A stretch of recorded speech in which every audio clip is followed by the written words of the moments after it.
Yangi flagman qidiryapsiz deb eshitdim. Xiaomi 15 va 15 Pro siz kutgandan ham yaxshiroq chiqdi. Narxi video oxirida hozir obzor qilib beraman. Like bilan podpisatsiyani bosib qo'yinglar, ketdi.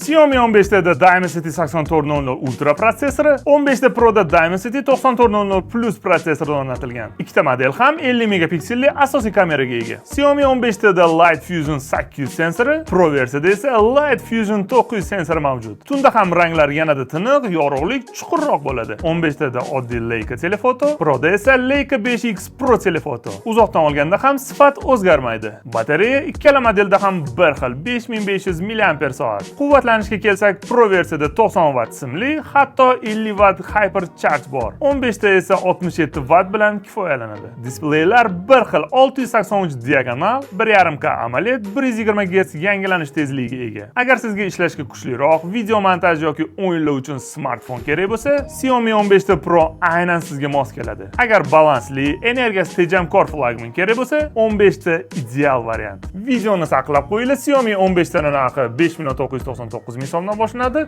15 Pro ning narxi esa 7.999 ming so'mdan boshlanadi. Videoni yaqinlarga jo'natib qo'ying va sizga qaysi biri yoqdi? Kommentariyada yozib qoldiring.